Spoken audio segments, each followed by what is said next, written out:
आज आपण आलो आहोत कामरगाव येथील कामाक्षा माता मंदिर या ठिकाणी. अतिशय सुंदर असं भव्य दिव्य काचेमध्ये चितारलेलं हे मंदिर आणि खरोखर या मंदिराचं वैभव पाहता क्षणीच जाणवतं. कामाक्षा मातेचा एक आगळा वेगळा असा महिमा आहे. या ठिकाणी मंदिर पाहू शकता. फार सुंदर असं काचेचं सुंदर असं डिझाईन केलेलं हे मंदिर.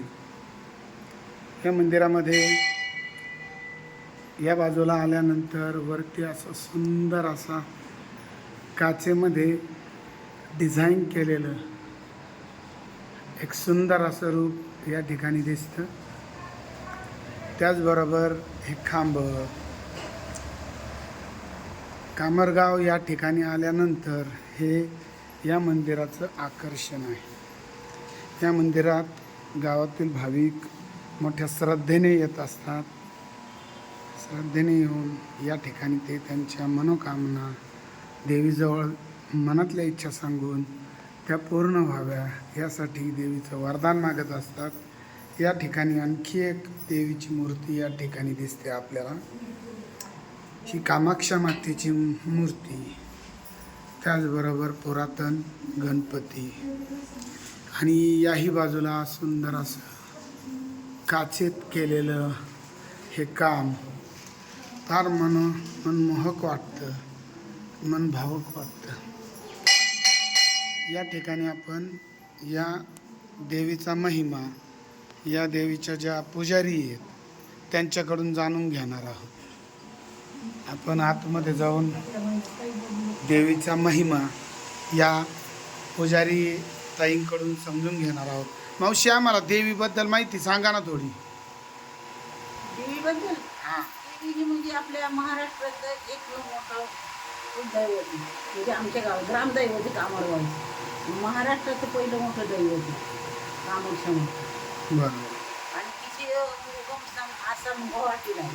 त्याच्यानंतर हे आणि तिसरं स्थान गोव्यामध्ये शिरोड्याला. म्हणजे भारतात फक्त 3 स्थान आहेत. त्यापैकी महाराष्ट्राचं हे कामरगाव. ही देवी आमची खूप नवसाला पावणारी, मनोइच्छा पूर्ण करणारी, आलेल्या गेलेल्या माणसाची सुद्धा ती कधी पाठ ठेवणी करत नाही. त्यांनाही खूप पावन होती. दरवर्षी उत्साह असतो. 5 मे महिन्यामध्ये वैशाख शुद्ध पंचमीला यात्रा असते. श्रावण महिने सप्ताह बसतो. नवरात्रात 9 दिवस खूप मोठे कार्यक्रम असतात. जैन असतात, जागर असतो, कीर्तन प्रवचन असतात. दर मंगळवारी भयंकर गर्दी. मंगळवारी सगळा गाव मंगळवारचा उपवास करतो. गावामध्ये नॉनव्हेज अजिबात होतच नाही. मुसलमान सुद्धा मुसलमान खाणार नाही. गावातले लोक तर नाही मुसलमान सुद्धा खात नाहीत नॉनव्हेज.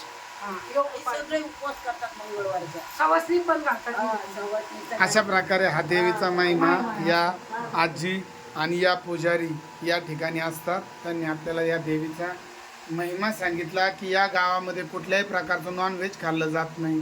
देवीचा महिमा असा आहे, मंगळवारी कोणीही खात नाही. आणि या देवीचा महिमा असा आहे की कोणतीही इच्छा घेऊन मनोकामना घेऊन आलं की पूर्ण होते. भारतामध्ये फक्त 3च देवस्थान आहेत. 3ही जागृत देवस्थान आहेत. तर कामरगाव नगरच्या जवळ अगदी एक 10 ते 12 किलोमीटरच्या अंतरावर असलेलं कामरगाव